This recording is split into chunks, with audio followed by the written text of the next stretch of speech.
Hello everyone, welcome back to my YouTube channel. Yamaha FZS version 4 কিছুদিন আগেই বাংলাদেশের বাজারে লঞ্চ করা হয়েছে এবং অনেক দিন আগে থেকেই বাংলাদেশের বাজারে এফজেডএস ভার্সন 3 অ্যাভেলেবেল আছে।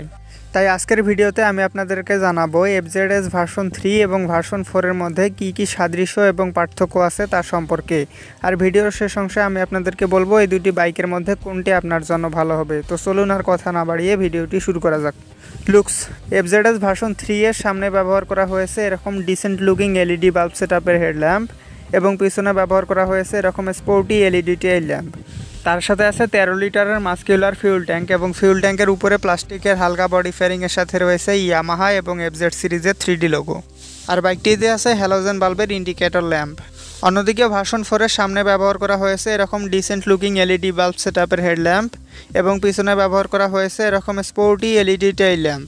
তার সাথে আছে 13 লিটারের মাস্কুলার ফিউল ট্যাঙ্ক এবং ফিউল ট্যাঙ্কের উপরে প্লাস্টিকের হালকা বডি ফেয়ারিংয়ের সাথে রয়েছে ইয়ামাহা এবং এফজেড সিরিজের 3D লোগো। আর বাইকটিতে দেওয়া হয়েছে এরকম sharp looking LED indicator lamp. FZS version 4 এর লুকস আর ভার্সন 3 এর তুলনায় একটু বেশি মডার্ন এবং অ্যাগ্রেসিভ লুকিং, তাই এক্ষেত্রে ভার্সন 4ই এগিয়ে থাকবে। কিন্তু আমার মতে এখনও ভার্সন 2 এর ডিজাইনই বেস্ট। তোর মাথা নষ্ট। টায়ার্স অ্যান্ড সাসপেনশনস, এফজেডএস ভার্সন 3 এর ফ্রন্ট টায়ার হিসাবে ব্যবহার করা হয়েছে 100/80 সেকশনের মোটা টিউবলেস টায়ার এবং পিছনে ব্যবহার করা হয়েছে 140/60 সেকশনের মোটা টিউবলেস টায়ার। আর এই বাইকটির ফ্রন্ট সাসপেনশন হিসাবে ব্যবহার করা হয়েছে টেলিস্কোপিক সাসপেনশনস এবং পিছনে দেওয়া হয়েছে monoshock suspension. On the other hand version 4 এর সামনে ব্যবহার করা হয়েছে 100/80 সেকশনের টিউবলেস টায়ার এবং পিছনে দেওয়া হয়েছে 140/60 সেকশনের রেডিয়াল টিউবলেস টায়ার। আর রেডিয়াল টিউবলেস টায়ার ব্যবহার করা এটাতে যত বেশি ওজন চাপানো হবে পিছনের চাকা তত বেশি মোটা হবে। যাই হোক, এটার ফ্রন্ট সাসপেনশন হিসেবে ব্যবহার করা হয়েছে টেলিস্কোপিক সাসপেনশনস এবং পিছনে দেওয়া হয়েছে মনোশক সাসপেনশন। পিছনে রেডিয়াল টিউবলেস টায়ার দেওয়ায় এক্ষেত্রে ভার্সন 4 সামান্য এগিয়ে থাকবে।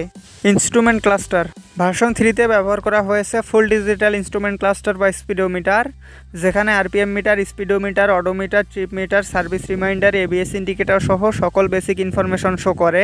কিন্তু এই বাইকটিতে গিয়ার পজিশন ইন্ডিকেটর নেই, তবে এটাতে আছে ব্লুটুথ কানেক্টিভিটি, যার ফলে আপনি আপনার স্মার্টফোনকে এই মিটারের সাথে কানেক্ট করতে পারবেন। এবং ভার্সন 4 এ ব্যবহার করা হয়েছে ফুল ডিজিটাল ইনস্ট্রুমেন্ট ক্লাস্টার বা স্পিডোমিটার, যেখানে RPM meter, speedometer, odometer, trip meter, service reminder, ABS indicator সহ সকল বেসিক ইনফরমেশন শো করে। তার সাথে আছে ইয়ামাহা স্মার্ট ওয়াই কানেক্ট, যার ফলে আপনি আপনার স্মার্টফোনকে এই মিটারের সাথে কানেক্ট করতে পারবেন এবং সেখানে বেশ কিছু ইনফরমেশন পেয়ে যাবেন। কিন্তু এই বাইকটিতেও গিয়ার পজিশন ইন্ডিকেটর নেই, তবে এই বাইকটিতে ট্র্যাকশন কন্ট্রোলের মতো প্রিমিয়াম ফিচার্স আছে, তাই এক্ষেত্রে নিঃসন্দেহে ভার্সন 4 এগিয়ে থাকবে। ব্রেকস, দুটি বাইকেরই ব্রেকিং সিস্টেম হিসাবে সামনে ব্যবহার করা হয়েছে 282 মিলিমিটারের ডিস্ক ব্রেক এবং পিছনে ব্যবহার করা হয়েছে 220 মিলিমিটারের ডিস্ক ব্রেক। তার সাথে আছে সিঙ্গেল চ্যানেল এবিএস। এক্ষেত্রে দুটি বাইকই একদম সমান অবস্থানে থাকবে। ইঞ্জিন টাইপস, এফজেডএস ভার্সন 3 এর ইঞ্জিন হিসেবে ব্যবহার করা হয়েছে 4 স্ট্রোক সিঙ্গেল সিলিন্ডার 2 ভালভের এয়ার কুলড SOHC BS4 কমপ্ল্যান্ডের ফিউল ইনজেক্টেড ইঞ্জিন। তার সাথে সাথে আবার এটার BS6 ভার্সনও বাংলাদেশের বাজারে অ্যাভেলেবেল আছে। যাই হোক, এটার ইঞ্জিন ডিসপ্লেসমেন্ট 149 সিসি। অন্যদিকে এফজেডএস ভার্সন 4 এর ইঞ্জিন হিসেবে ব্যবহার করা হয়েছে 4 স্ট্রোক সিঙ্গেল সিলিন্ডার 2 ভালভের এয়ার কুলড SOHC BS6 কমপ্ল্যান্ডের ফিউল ইনজেক্টেড ইঞ্জিন, যেটার ইঞ্জিন ডিসপ্লেসমেন্ট 149 সিসি। আসলে BS4 এর তুলনায় যে BS6 এগিয়ে এমনটা কিন্তু না, দুটোর আলাদা আলাদা বেনিফিট আছে। মানে BS6 এর তুলনায় BS4 একটু বেশি পাওয়ার আউটপুট করতে পারে, কিন্তু BS6 BS4 এর তুলনায় বেশি রিফাইন হয়। যাই হোক, এই দুটি বাইকই এক্ষেত্রে প্রায় সমান অবস্থানেই থাকবে, তবে ইয়ামাহার একটু আপডেট করা উচিত। এই এফজেডএস ভার্সন 4 এ যদি 4 ভ্যালভের অয়েল কুলড ইঞ্জিন ব্যবহার করা হতো তাহলে এই বাইকটি এর প্রাইসকে জাস্টিফাই করতো, কিন্তু এত দামি একটা বাইকে 2 ভ্যালভের এয়ার কুলড ইঞ্জিন একদমই মানা যায় না। Power and torque, FZS version 3 এর ইঞ্জিন সর্বোচ্চ 12.2 হর্স পাওয়ার এবং 13.3 নিউটন মিটার টর্ক উৎপন্ন করতে সক্ষম এবং এফজেডএস ভার্সন 4 এর ইঞ্জিনও সর্বোচ্চ 12.2 হর্স পাওয়ার এবং 13.3 নিউটন মিটার টর্ক উৎপন্ন করতে সক্ষম। এক্ষেত্রে দুটি বাইকই একদম সমান অবস্থানেই থাকবে, কিন্তু স্টিল এই দুটি বাইকের পাওয়ার কিন্তু অনেক কম। মানে এই বাইকগুলোর চেয়ে প্রায় 1 লাখ টাকা কমে যে বাইকগুলো পাওয়া যাচ্ছে সেগুলোর পাওয়ারও কিন্তু এগুলোর চেয়ে অনেক বেশি। Ready pick up and top speed, FZS version 3 তে 0 থেকে 60 কিলোমিটার পার আওয়ার গতি ওঠাতে সময় লাগে 4.18 সেকেন্ড এবং 0 থেকে 100 কিলোমিটার পার আওয়ারের গতি ওঠাতে সময় লাগে 17.18 সেকেন্ড এবং এই বাইকটিতে প্রায় 120 কিলোমিটার পার আওয়ারের টপ স্পিড পাওয়া যায় এবং এফজেডএস ভার্সন 4 এ 0 থেকে 60 কিলোমিটার গতি ওঠাতে সময় লাগে 7.11 সেকেন্ড এবং 0 থেকে 100 কিলোমিটার পার আওয়ারের গতি ওঠাতে সময় লাগে 19.22 সেকেন্ড আর এই বাইকটিতে প্রায় 110 কিলোমিটার পার আওয়ারের টপ স্পিড পাওয়া যায়। এক্ষেত্রে ভার্সন 3 একটু এগিয়ে থাকবে, কিন্তু রাইডার এবং রাস্তাভেদে এগুলো কম বেশি হতে পারে। মাইলেজ, দুটি বাইকেরই ফিউল সাপ্লাই সিস্টেম হিসাবে ব্যবহার করা হয়েছে এফআই অর্থাৎ ফিউল ইনজেকশন সিস্টেম, যার ফলে দুটি বাইকই প্রতি লিটার পেট্রোলে প্রায় 40 থেকে 45 কিলোমিটার পথ যায়, কিন্তু হাইওয়েতে আপনি আর একটু বেশিও পেয়ে যেতে পারেন। প্রাইস,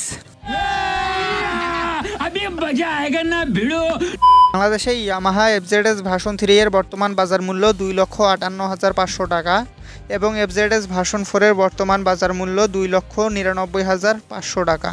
আমার মাথা নষ্ট, কি যে কষ্ট।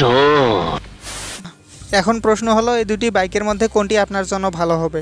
আপনি যদি লুকস এবং কিছু প্রিমিয়াম ফিচার্সের কথা চিন্তা করেন তাহলে এফজেডএস ভার্সন 4 আপনার জন্য ভালো হবে, আর আপনি যদি একটু কম দামের কথা চিন্তা করেন তাহলে ভার্সন 3 আপনার জন্য ভালো হবে। কিন্তু আপনি যদি আমার পার্সোনাল মতামত জানতে চান তাহলে এই দুটি বাইকের মধ্যে একটিও কেনা আপনার জন্য উচিত হবে না, কারণ এগুলোর চেয়ে আরও অনেক কম দামে এগুলোর চেয়ে বেশি শক্তিশালী বাইক পাওয়া যাবে, যেগুলোর পারফরমেন্সও এগুলোর চেয়ে ভালো হবে। তো এই ছিল আজকের ভিডিওটি ভালো লেগে থাকলে একটি লাইক অবশ্যই করবেন এবং এরকমই বাইক রিলেটেড ভিডিও পাওয়ার জন্য চ্যানেলটি সাবস্ক্রাইব করে বেল নোটিফিকেশনটি অন করে রাখবেন। Ride safe for ride again, see you in the next video.